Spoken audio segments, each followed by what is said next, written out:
எத்தனை சாமி வந்ததையா,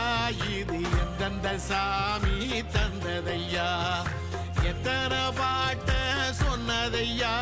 அத சுத்துற பூமி கண்டதையா, அடிச்சு வீசும் காத்துலையும் அந்த தகப்பனாச சுத்துதையா, பிடிச்சு பூக்கும் வேதையிலும் ஒரு வம்சத்து கதையே உள்ளதையா, 100 தலைமுறை சேர்ந்து செதுக்குன ஈர நல